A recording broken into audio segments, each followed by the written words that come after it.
instance, we saw him arguing with the owner, insisting she make room for us, because there wasn't even a room available. The owner agreed. She was in a good mood and a little on the drunken side. It was easy to see that she was sharing the evening with a small group of her guests. She politely approached to apologize. "I don't have a single place, but I'm offering you the big room for tonight, and tomorrow I'll give you the first room that's free, if you agree." "Of course we agree," we both replied happily, almost in unison. His mission accomplished, the countryman said goodbye, and we had no way to thank him for his timely attention. He knew this and left happy. The owner lent us a mattress, quilts, and pillows. Then, she helped us arrange our few belongings to one side of this large room. The first thing I noticed was that the building had two large windows on the sides. "Leave your things here and then come with us while we chat and have fun," he suggested very kindly. My companion and I stared at each other. We were very tired, and tomorrow we would still have to prepare my meditation cloak and other things, so that it could be consecrated for my 33rd birthday by climbing Tepoztico. "I think we'd better get a good rest tonight and we'll see tomorrow." "Thank you very much anyway," I told him. "Okay, let them rest." Only then did I notice that right in front of our makeshift bed was a large mural covering the entire wall in front of us. The motif depicted many people walking through a lake with the water almost up to their knees, but two very distinguished beings, a man and a woman with turbans on their heads, stood out from the rest. They seemed to be the kings of the crowd. Both were riding horses, so their feet didn't get wet. Not much commentary was necessary. It was clear that water symbolized the emotions that hold the path of the majority, and only kings have dominion over them. What it's all about is entering the path of authentic initiation, to achieve mastery of our instincts and become kings. The next day we woke up very early to pick up our mat, and, as best we could, we did a little yoga discipline. Americo Living Trail 195. The situation was truly uncomfortable, as we were practically still on the street. We adapted as best we could, and strolled around the hotel. It was almost dark the next day when, at our insistence, the lady finally made a great effort, and gave us a room she had reserved for one of her relatives. It wasn't as clean, but that's all there was to it. Once settled in, we began preparing our meditation shawls, as well as a turban, to wear to help the energy flow more easily to our heads. All made from rustic white cotton fabric. It was 2 in the morning on my birthday, and we still hadn't finished getting everything ready. We were really putting in a huge effort. It felt like we were trying to push something really heavy. I looked out over the small pool, and saw a spider by our window. I immediately grabbed a shoe, and tried to squash it, but that spider was clever and disappeared. I didn't like this. Just as I was about to fall asleep, the master still forced us to sit down, so we could listen to her as she channeled the messages. "We give you this mantle of meditation, so that you may travel the world, for from now on you are consecrated as a high initiate. Climb the mountain like Moses, and then return to the people to save them." It was quite a ceremony, filled with love, like when we are born into a new state of life. I couldn't see anything of these invisible beings, yet the atmosphere in the room was very pleasant. Finally, after perhaps an hour, they let us rest, and we slept soundly. It was almost dawn on December 21, 1992. And before sunrise, we set off for Tepoztico Mountain, and began the ascent. During the break, Master Estrada told me to let go of everything, since, in any case, I had nothing left, and it was best for me to embrace my mission, leaving behind everything that would hinder me on this ascent. Finally, after more than an hour, we reached a network of paths where we climbed a metal ladder. I later learned that this wasn't the highest peak of this sacred mountain, but at that moment I believed it was, because from above we could see an entire landscape of mountains covered in green vegetation. I immediately found a place where I could enjoy the scenery, and assume the lotus position to meditate. She was more vigilant than the actual meditation itself. But while I was doing this, a man dressed entirely in black arrived among the hikers, and sat a discreet distance behind me, not looking toward the mountains. He also assumed the lotus position, and began to meditate. The contrast between this person, dressed in black, and me, dressed in white, was striking. I didn't see anyone else meditating with us at that moment. My companion told me that the Supreme Master was giving me his blessing and consecration for the lofty mission I had assumed.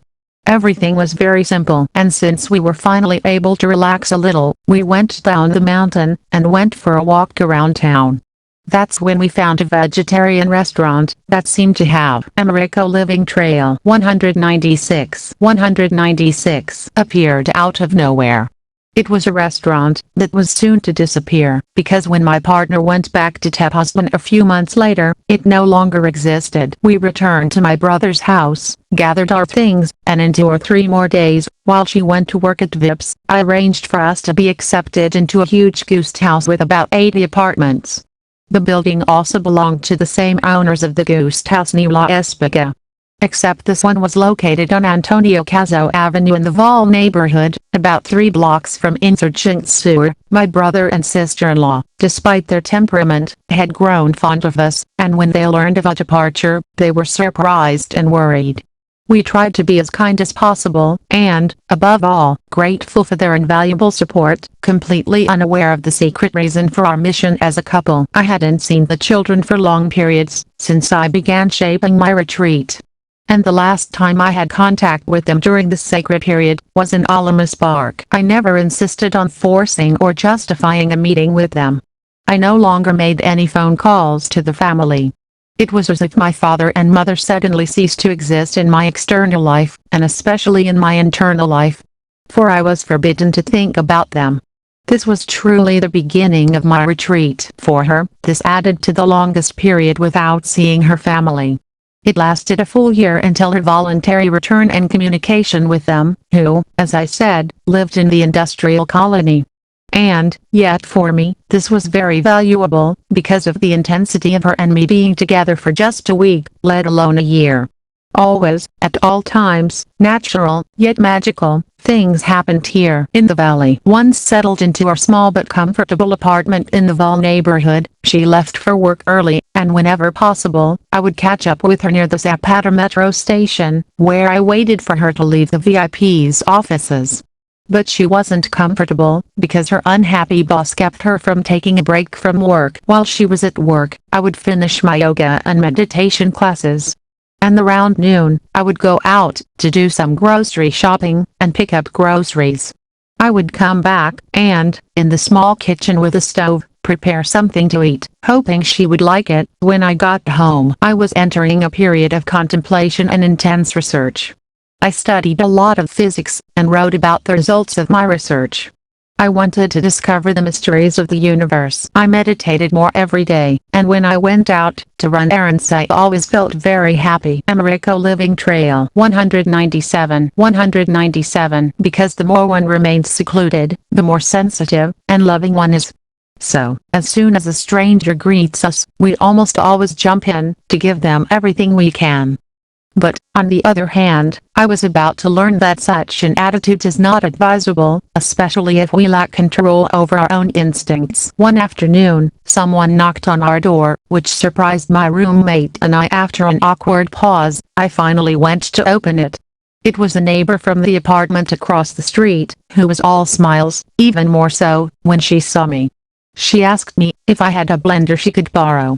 She was about 23 years old and obviously lived alone. I felt so happy that someone knew about our existence, and I said to him with great joy, "Of course, why not? Wait a minute, I'll get her." My companion was in our small bedroom, and when she came out to meet me, her gaze was so serious that it cooled my smile. "Are you crazy or something? These people stick to you, and then you can't get rid of them.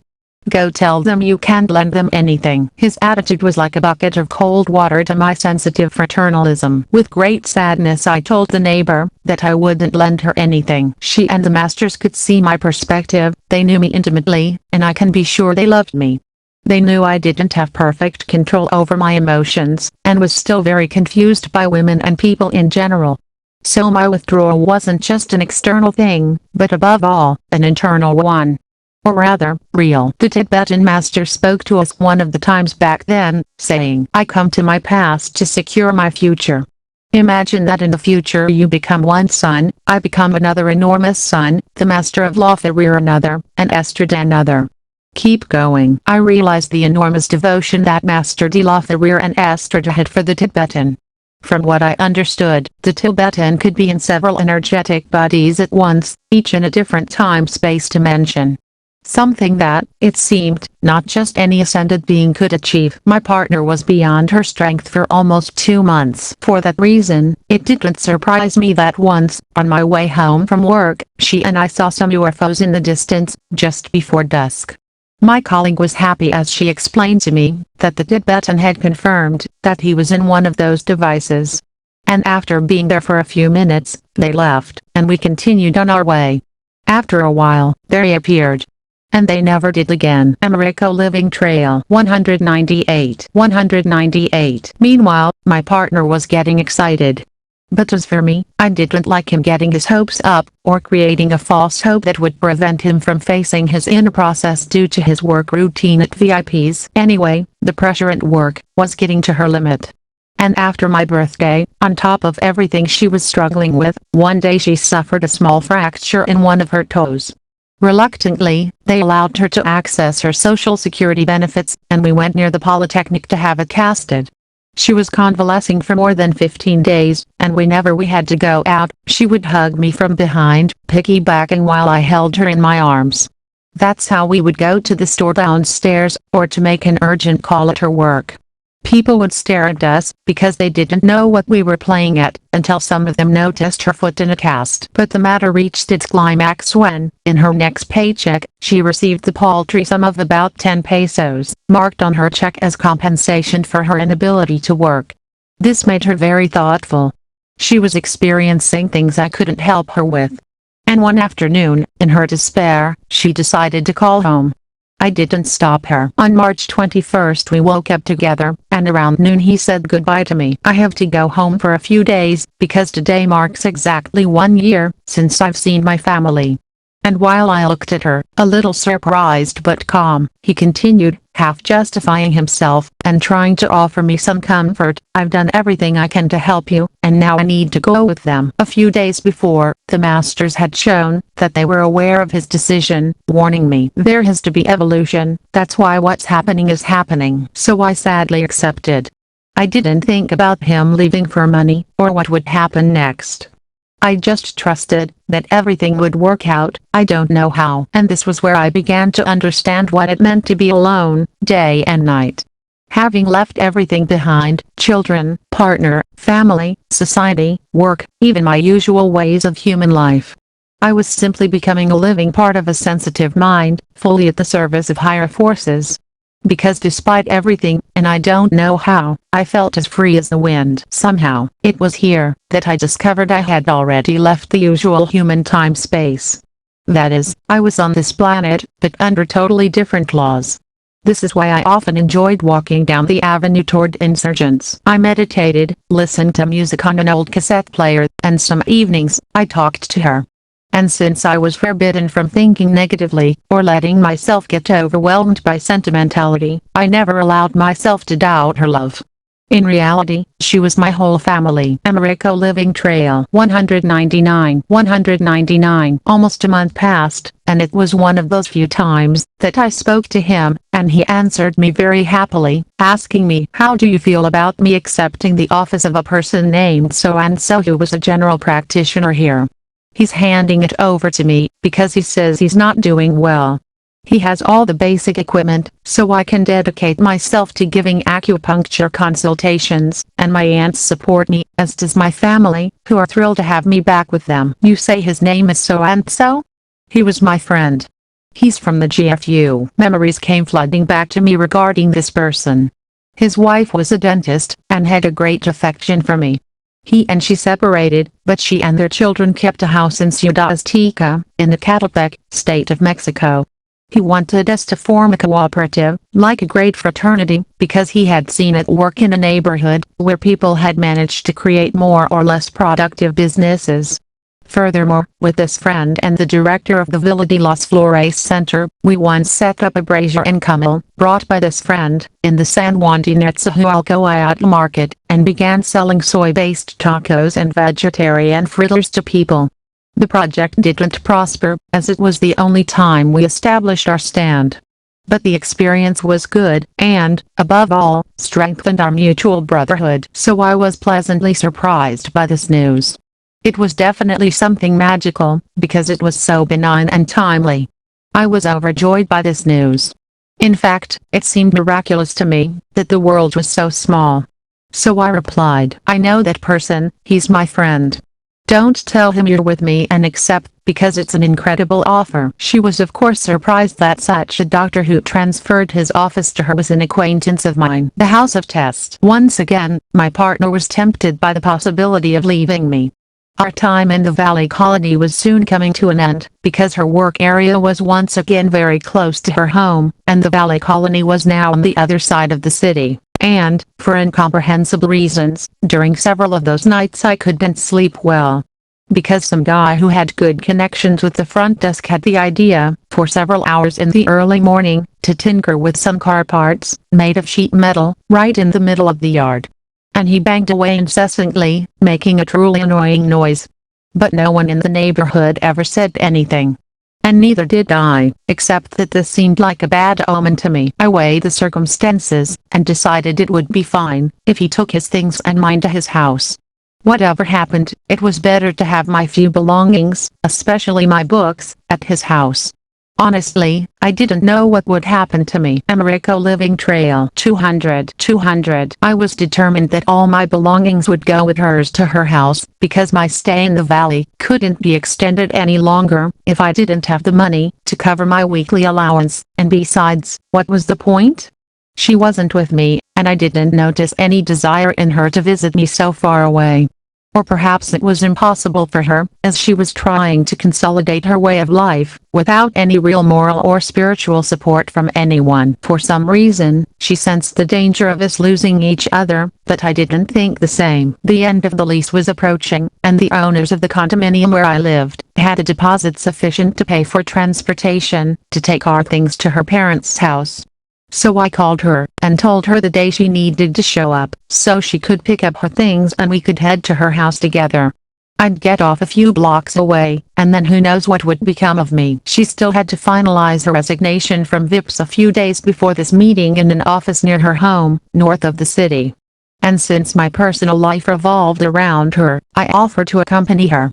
That morning, I got up, and bought the newspaper. In it, I located about 3 places that didn't ask for much rent, and were located in the beloved industrial neighborhood. Shortly after, I met up with her, and we went to the offices where she finalized her employment contract. We were both quite nervous about the unstable situation that threatened to permanently separate us, and we argued a bit. Then, she asked me to drop her off at her house, and as we headed toward her house, I showed her the newspaper, and asked if she knew that address in the industrial neighborhood. She told me it was 4 blocks from her parents' house. I want to try staying at this ghost house, since the monthly rent is low, according to the newspaper. How much money do you have, so I can try this? I looked filled with admiration, confusion, and joy, because in a matter of seconds, as the truck drew ever closer to the place where I was supposed to get off to make the attempt, I continued talking to her with such conviction, naturalness, optimism, and courage that it melted the hardest heart that could try to come between her and me. A ray of hope appeared in his eyes again, and he answered me immediately. "I have 350 pesos," and he gave them to me. I thanked him, rang the truck bell, and got off. As I headed toward the indicated address, I thought that 350 pesos doesn't even cover a week's rent on any apartment, let alone make a deal that would get a tenant to accept it without knowing me, without bringing family references, or meeting any requirements that would validate my honorability. But an inner strength and a love for her, and for the mission I had set for myself were my path, nothing else. Americo Living Trail 201. She went home, and I went to the place they were renting, about 4 blocks from her house. It was the street La Prueba. Took a doorbell, and a plump woman came out. She told me she was the cleaning lady. Since the landlord wasn't there, this woman showed me the rooms. I was not badly dressed, which made him treat me very kindly. After seeing the rooms, which to me were a paradise and my salvation, I chatted very cordially with the lady, as if I really had no worries in life. We both laughed. I told her that money wasn't a problem for me. But I only had 350 pesos in my pocket at that moment, and what I needed urgently was to get my things to the place, if she'd let me, but that I would quickly complete the costs for the deposit and the monthly payment the next day. In reality, the lady was simply fooled by appearances, and yet she became my savior. I agreed and chose the place where I wanted to live. I introduced myself to my neighbor, who was a serious and rough, but not harmful person. I was struck by his vanity, as he liked to be called architect, even though in reality he seemed to have failed at completing his professional studies. He worked as a bureaucrat at the Polytechnic, and used a taxi to earn a little extra money. When I left this place, it was almost 5 p.m., and I hadn't eaten. I was so happy and grateful to the divine, that I expressed it out loud. I carried a small bag with 2 boiled eggs in my hand, and walked to Insurgents, next to the Potrero metro station in Rio Blanco Street. The afternoon sun was wonderful. There, I took out the most delicious food I had ever eaten in my life. I savored it with great satisfaction, and then headed to my place in Colonia del Valle, where I would spend the last night. The next day, transportation would arrive to this place, to pick up all our things. That night I happily spoke to my friend and explained everything. She was very surprised by the luck that had saved me. My life with its beautiful and necessary illusions would still be standing. The next day I had to be very clever, in order to pay for the transportation, and, at the same time, complete the paperwork at the ghost house in the Valley Colony. I had to act quickly, confidently, and precisely. These are procedures that sometimes take time. Fortunately, everything went well. The test. My partner showed up very early, so we could say goodbye together to this house that welcomed us with so much love. The moving truck with our things on board arrived on Insurgents, and at the Potrero metro station turned around, then went in La Prubran. There I unloaded my things and Americo Living Trail 202 stayed, while my companion stayed in the transport truck, taking some of my books and all his things to his parents' house, 4 blocks ahead. I entered my new house, and in my rented room there was a bed, a wardrobe, and a small table. That was all. If I wanted to bathe, I had to go out to the patio. Here was the bathroom for the use of the 3 prospective gentlemen who occupied these bachelor rooms. In the hallway by the front door was a mini fridge, that I had to share with my current only neighbor in this area. Of course, there were other residents, but to do so, you had to go outside, and enter through the adjacent door, on the first floor. It was a ghost house with 2 doors leading to the street, so on the ground floor, where I was going to live, there was only the person who was already living there. Also off the hallway leading to the entrance door, on the left, there was a large living and dining room that was supposed to be a restricted area, but in any case, it was to be used discreetly, and shared with the other neighbor. But once inside my room, I could visually access it through my window. And I stood in front of it, imagining it was filled with many people listening to me give my lecture. That night I stayed overnight in my new house. The street named Proof was now a little closer to her parents' house than the apartment we shared on Victoria Street.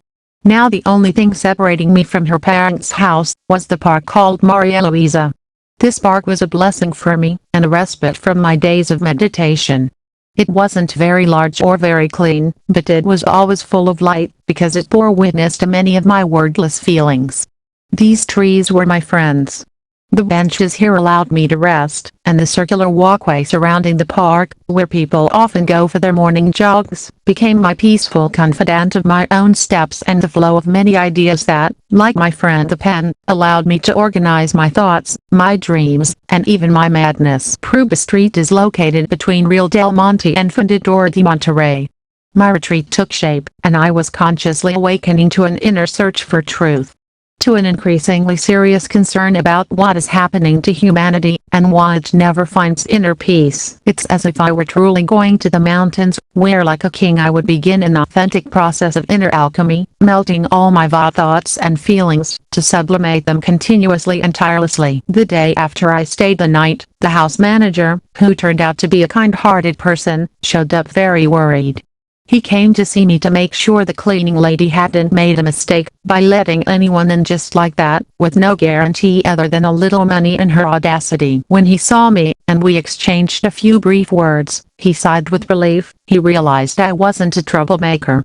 We closed the deal, and I told him I'd catch up on my rent in about a week. Americo Living Trail 203. I wanted to wait a few days before telling her I wanted to bring my wife to live with me, as this was a place exclusively for gentlemen.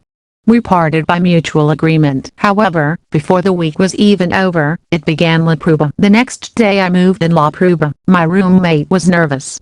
As I explained the details of where we would be living, it seemed to me that she was hesitant.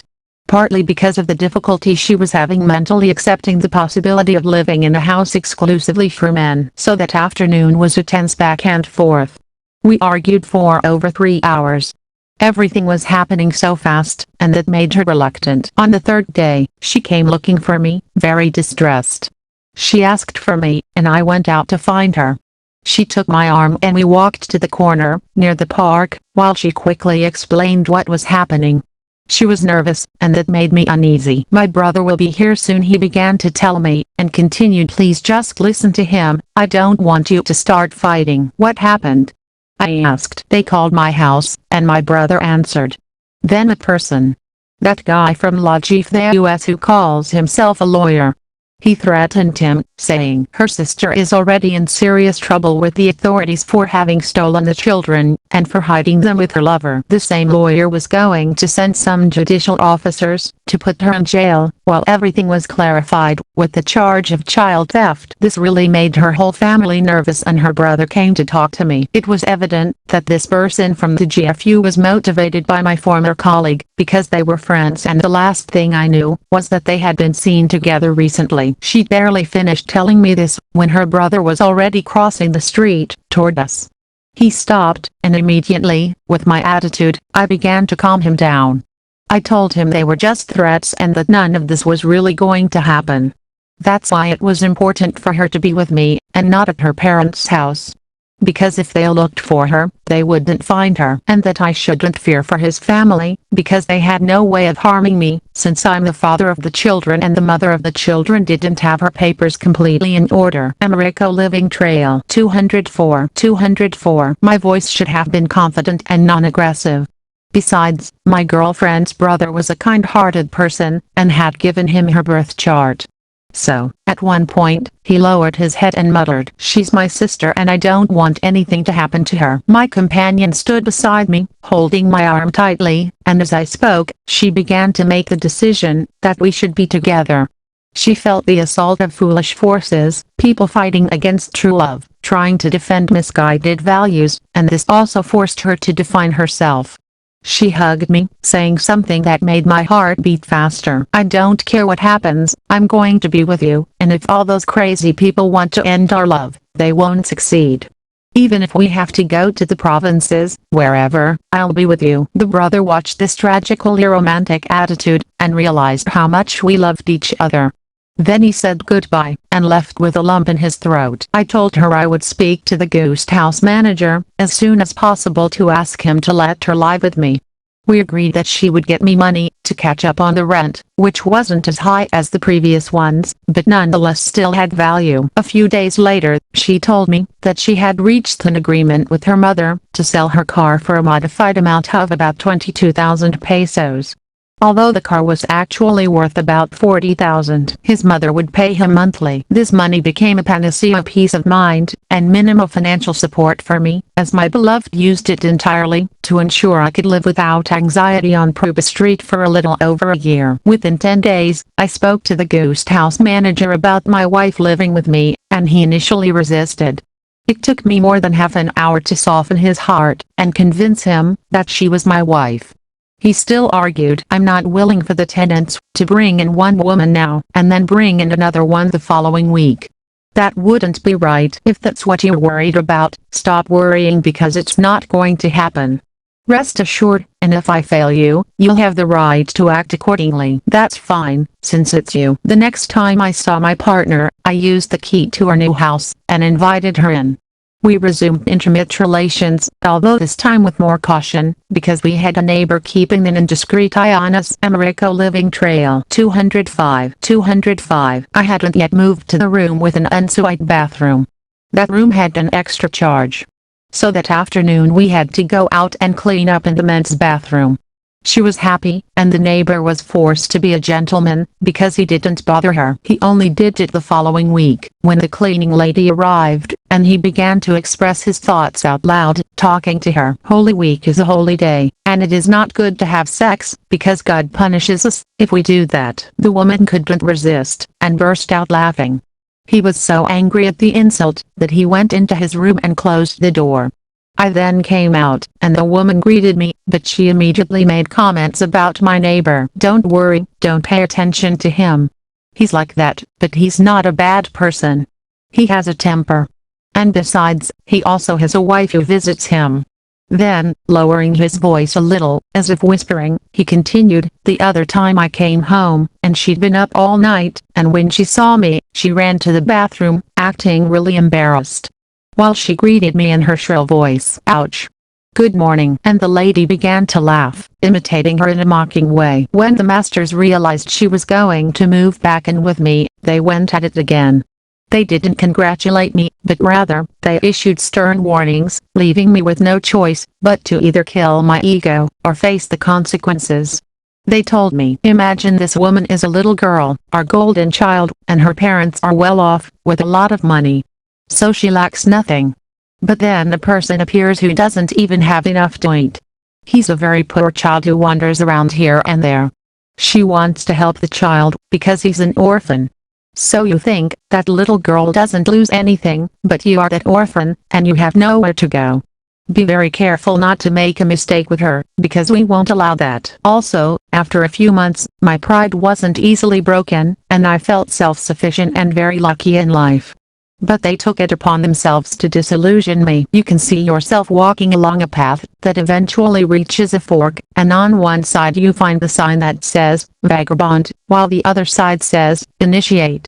Which will you choose? Once again, the teaching referred to the fact that the gods preserve human beings, because they the gods, are very kind, but this does not mean that they do not have the power to destroy, with a simple wish, the entire Akashic record and all the memory of an entire human being, so as to make them disappear not only from their physical body, but from their essence as a being. Americo Living Trail 206.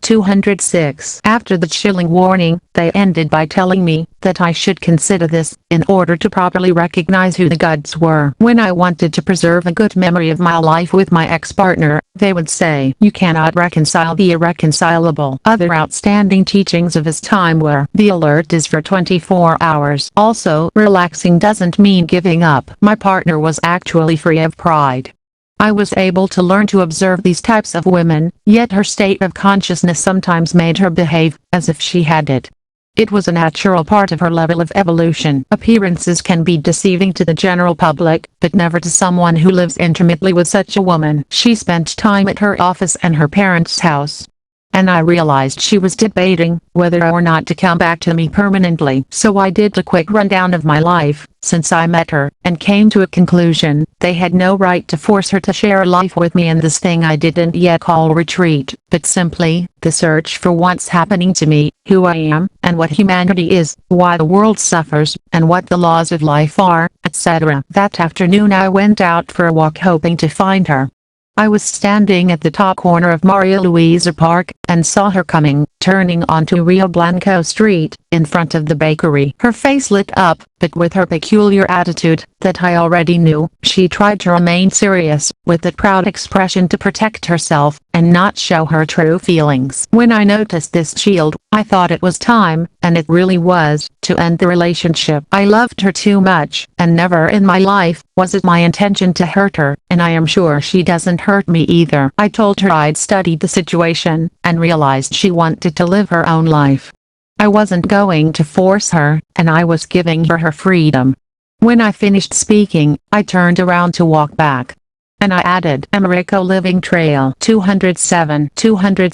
Don't think that, just because I am leaving you, I'm going to run back to my home, and my old life. I won't do it, until I reach the end of all this, which I don't know what it is. I started walking with a lump in my throat, and she began to cry like a child. Her mask crumbled to pieces. She ran toward me, ahead of me, and stood there to intercept me head-on. You think I don't love you, but you're wrong. It's just not easy for me. After everything we've been through.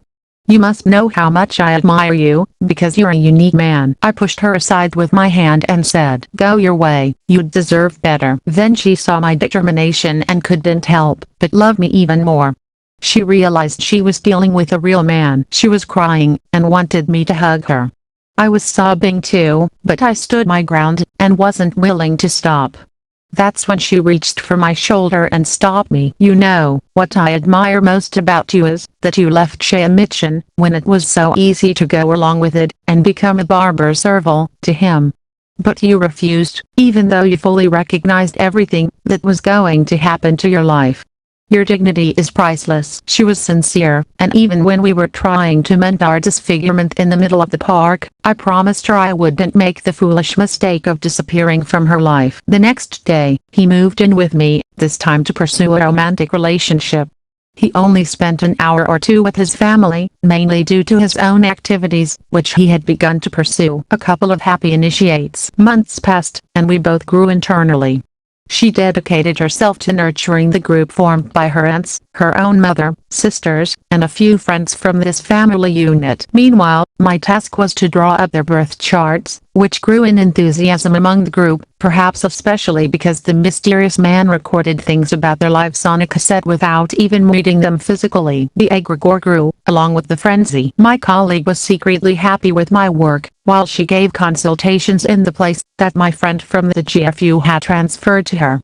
Then the meetings of her group, Americo Living Trail 208 began to require a more suitable place to carry out yoga and other types of activities adjusted to the new age. So one of her group, the one with the most financial means, offered money as a down payment to form a center. So, he bought a house in Arbolledas. It was a big house, and the approximate cost was 240,000 pesos or something like that.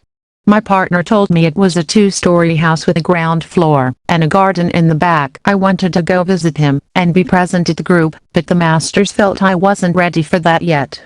And I obeyed, because I felt they were right. My partner was completely devoted to me. So, as soon as her husband reappeared, he was also married to his job, and could only be free to live in the city every 6 months. She met with him, breaking the news that she wanted a divorce, and within 2 months she convinced him it was the best course of action. They completed the necessary paperwork, and had to wait a year before they could marry another person civilly, if they so desired. He suffered and sometimes waited for her at the entrance of her parents' house, to try to convince her to try again.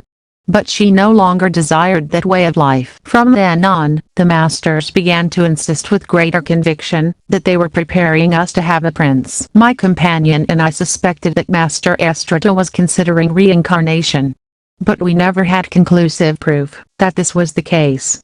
The masters didn't clarify this directly, and it seemed unforgivably impertinent to us to ask for personal reasons for what we were being told. We were never sure about this. Only our hearts told us, for I knew Maestro Estrada physically and knew, more or less, how he thought, which is why I could recognize his messages as his own. It was ridiculous for him to insist on the idea that Master Estrada would be reincarnated again in 2000 years. Evidently, since the founding of his GFU hadn't succeeded, as he had believed in his physical life, it was possible that he would decide to be reincarnated. I was still troubled by the idea I had learned at La Jifte University of California, that an avatar returns every 2000 years.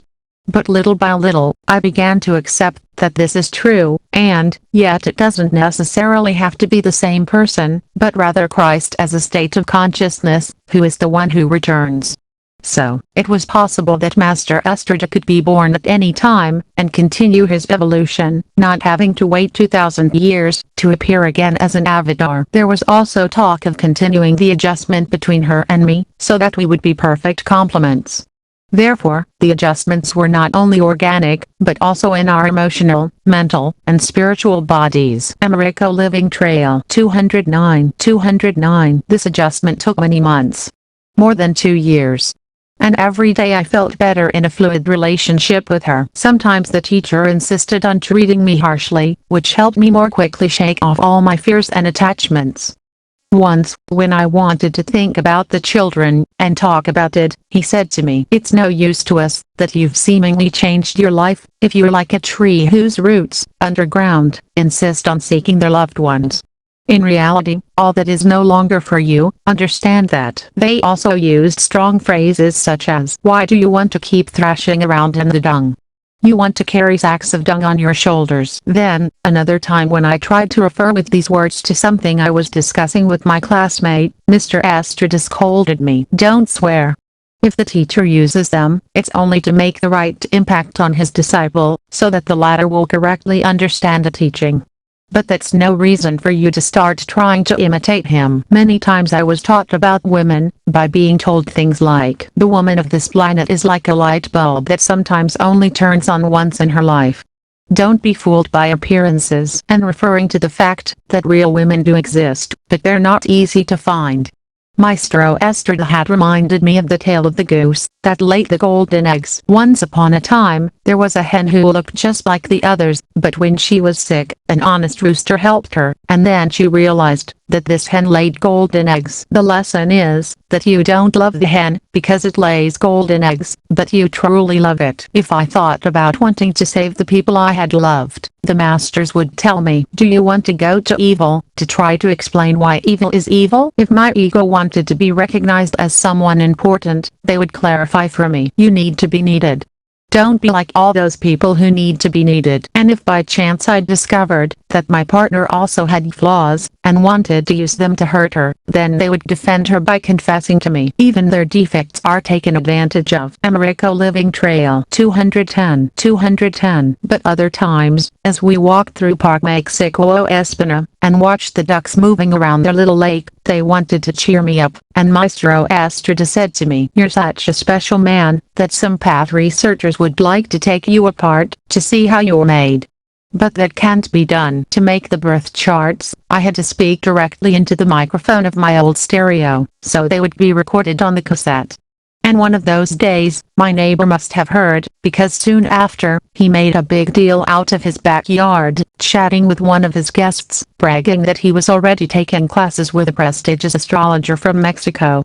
And so, in about 3 months, he received his diploma to provide tarot reading services. In a way, he was going crazy, because he insisted on imitating me as much as he could, trying to reach my level of experience in interpreting horoscopes, which kept him quite worried.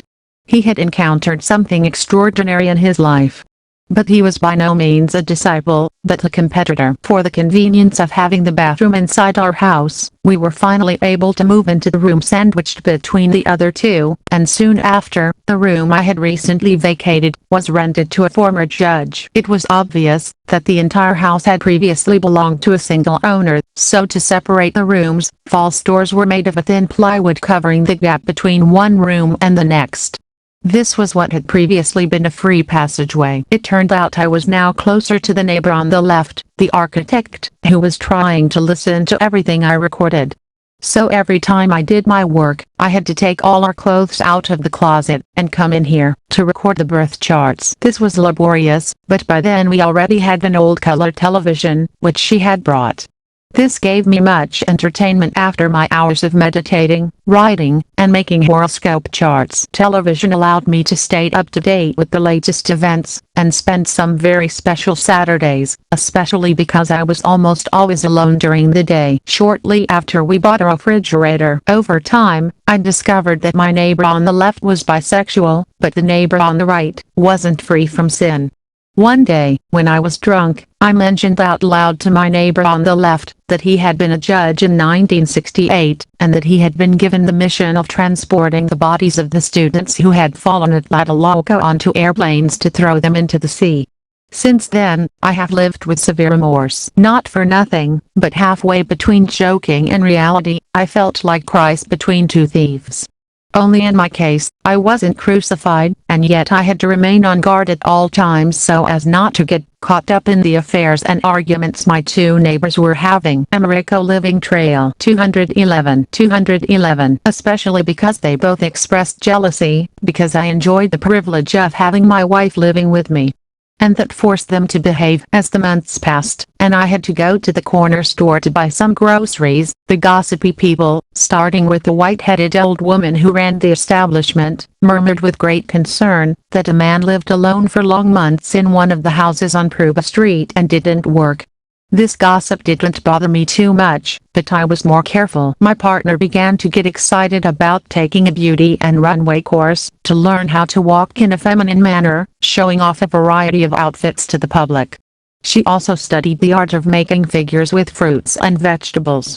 She then managed to give some home acupuncture consultations, as well as buying natural products from factories and then selling them, at a good price, to her own family and students. For the first time in his life he was able to do what he had always wanted. It suited me to study beauty, especially since she learned how to wear lingerie with refinement, and took a liking to dancing in her underwear to put on a little show for me. She was a woman without inhibitions, but by no means vulgar. That's what captivated me. One day the masters told me people won't like her because they're used to the idea that a spiritual woman has to be ugly, but they can't imagine that someone can be beautiful inside and out. They were worried because it wasn't easy for me to have eyes only for her, but when an attractive woman passed by on the street, I couldn't easily detach myself from her charm, so they insisted on this several times. Don't be a teacher who's guided by a woman's emotions. Imagine if Maestro Estrada had offered all women his shoulder to cry on whenever they had a problem.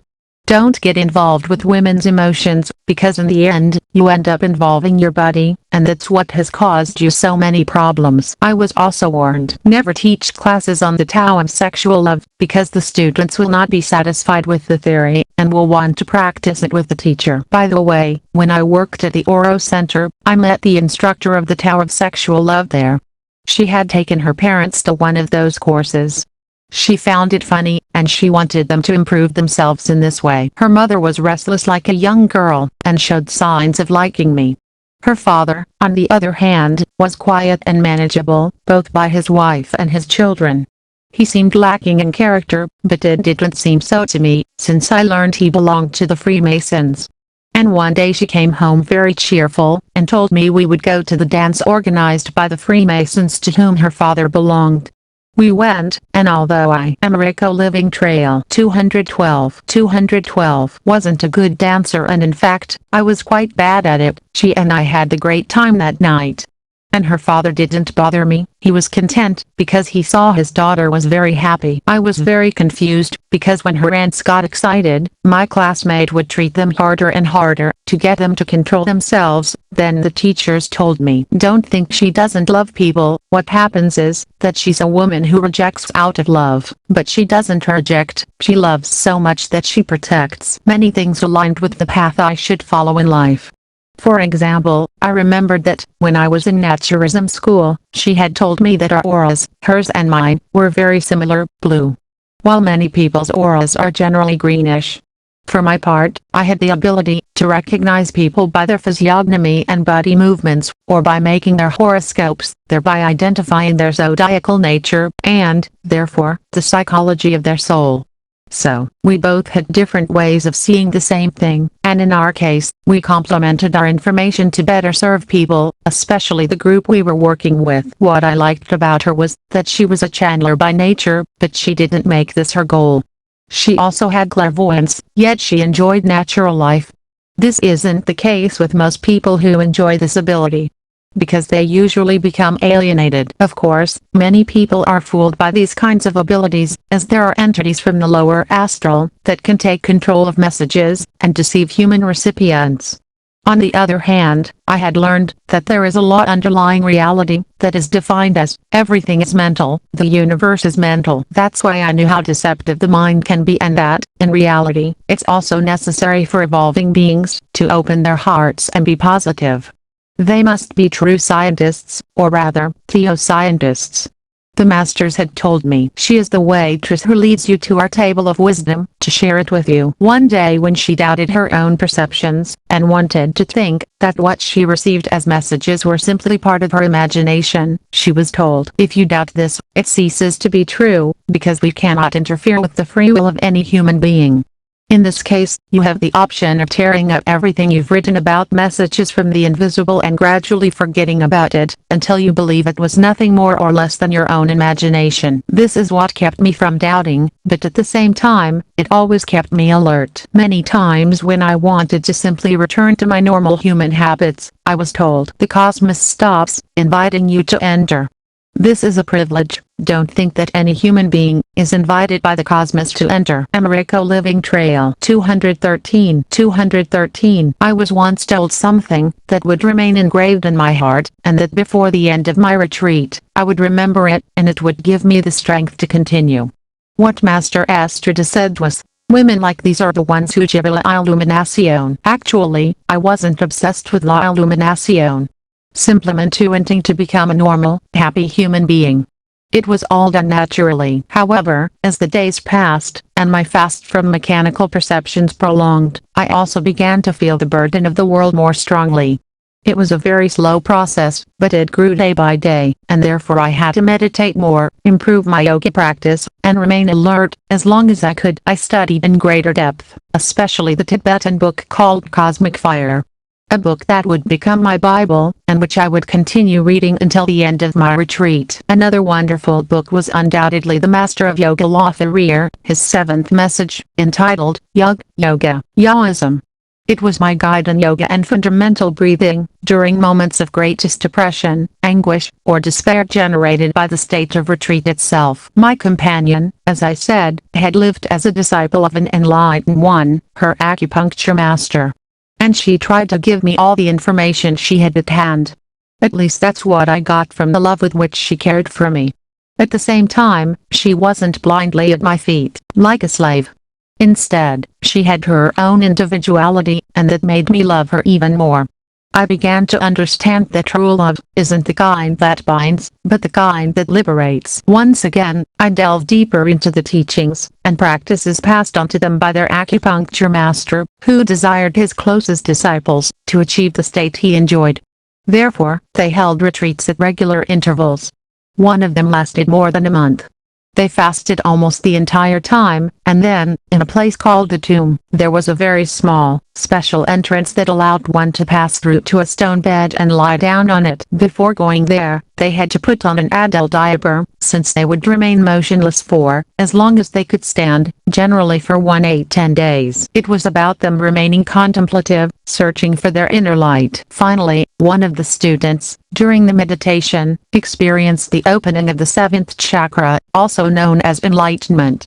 It was somewhat painful for this student, as she was heard screaming as the Kundalini passed through the pineal gland. This brilliant man, so criticized for his defect of having many wives, and living in polygamy, had also excavated a special area, above which, instead of this roof, he built, as I mentioned before, a kind of spiral dome made of stone, a kind of mushroom over a certain room. And there, through a corridor, one entered to perform a special meditation. Americo Living Trail 214. This was the type of meditation that awakened supernormal faculties, also combined with placing needles in certain points of the head, in order to accelerate this awakening of consciousness. A few years later, when we already had the VCR, I was able to watch this man on video, and what impressed me most was his humility and practical approach to life. He said he was constantly in contact with UFOs. I also came to feel like my guru to my partner, especially because of how perceptive she was. And I can't forget the day she told me with such conviction. First, you're going to become an enlightened one. You're going to achieve la iluminación, and then you're going to go out into the world to la GFU, if that's what you're interested in. But you'll really be able to help humanity. She told me this with such conviction, that I seemingly forgot it over time, but not really. At the end of my retreat, when I absolutely had to remember it, I realized that, although I hadn't intended any of this, she was with me, guided by her intuition, her powerful hunches, and her immense love for humanity. But in contrast to these sublime promises, there were others that were completely mundane. It was during the time I lived on Pruba Street, that she once came to me, worried, and told me that my mother had called her, hoping to find me. My roommate told her that I really only had my things there, but that she didn't know where I was. "What's going on?" he asked my mother. The children's mother came to get them, accompanied by some judicial agents. Shortly after, their parents arrived, having traveled from Chile, to try to help with the situation.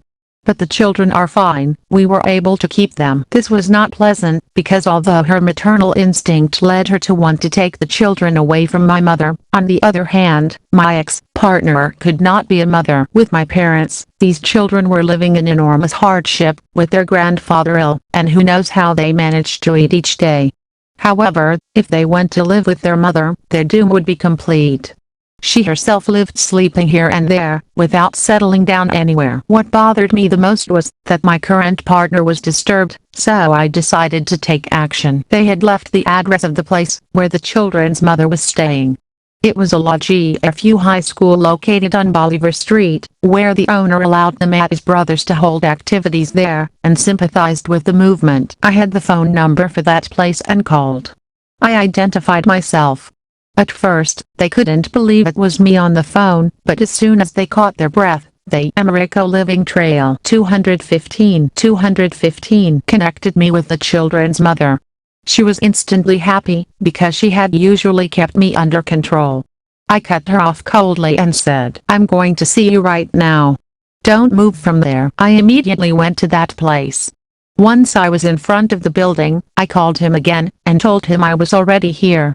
He told me the sister who owned the place would come and get me. I agreed. The institute was on the 3rd or 4th floor.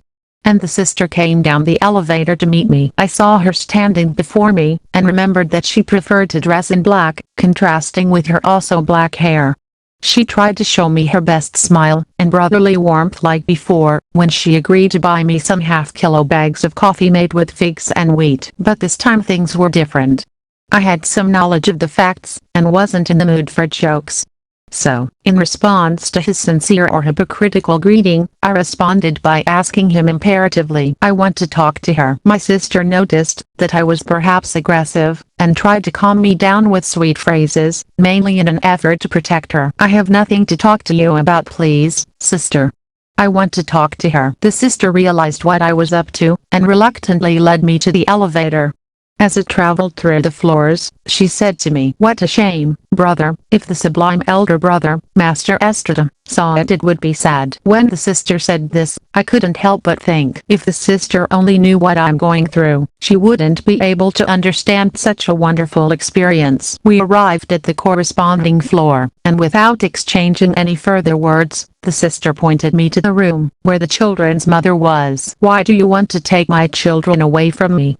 Give them back to me," she said, her heart aching, her mystical voice filled with brotherly, loving tones. I already knew what his attitude was like. Unfortunately, I'd also learned enough about the damage he could cause when he didn't get his way. So, with the strength that came from within, I told him, "Americo Living Trail 216. The children are with their grandmother. Don't say you don't know where they are, and that I stole them from you. Leave them there. They're fine there. Don't try anything, so you don't get in trouble with me. And I'm being very serious. Leave them alone." She wanted to argue something, but she didn't have the strength. The conviction I'd developed, after separating from this woman, made me strong. She tried to say something without organizing her thoughts, and at the right moment I added, "I know about the orgies at Lodge FUB.